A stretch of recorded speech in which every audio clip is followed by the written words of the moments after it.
ایک دفعہ کا ذکر ہے کہ ایک انسان لمبے سفر کے لیے ایک دور دراز شہر کی جانب روانہ ہوا۔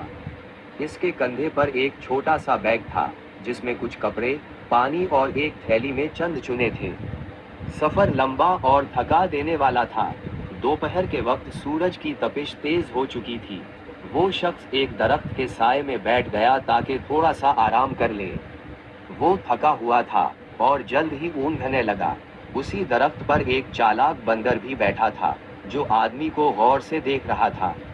جیسے ہی اس نے تھیلی سے چنوں کی خوشبو محسوس کی، اس کے منہ میں پانی بھر آیا۔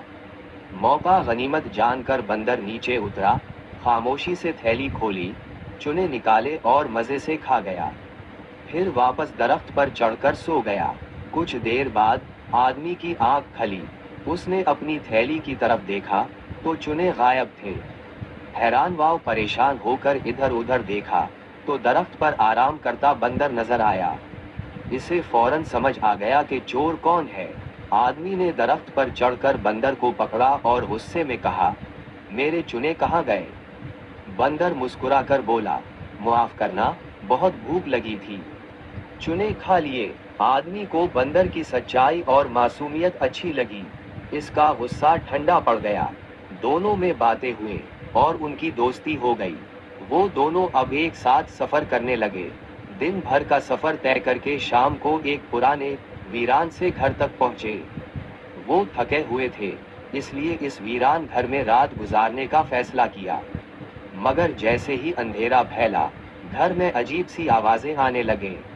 ایک بھاری، گونجدار آواز آئی، آدم، آدم کی خوشبو آ رہی ہے، آدمی کہاں ہے؟ آدمی ایک دم ڈر گیا، مگر پھر اس نے ہمت کی اور زور سے بولا، میں آدمی نہیں، ایک بہت بڑا جن ہوں۔ وہی آواز پھر آئی، اس بار کچھ گھبراہٹ کے ساتھ، کیا جن؟ اسی لمحے بندر بھی کود کر بولا، ہاں، ہم دونوں بہت بڑے جن ہیں، تم ہمیں ڈرا نہیں سکتے۔ وہ آواز خاموش ہو گئی۔ گھر میں سکون چھا گیا۔ آدمی اور بندر نے ایک دوسرے کی طرف دیکھا اور زور زور سے ہنسنے لگے۔ اس رات ان دونوں نے پہلی بار ایک ساتھ کھانے پینے کی چیزیں بانٹیں، کہانیاں سنائیں اور مزے سے سو گئے۔ اگلی صبح جب سورج نکلا تو وہ دونوں ویران گھر سے نکل کر نئے سفر کی طرف روانہ ہو گئے، ایک ناقابل فراموش دوستی اور یادگار رات کے ساتھ۔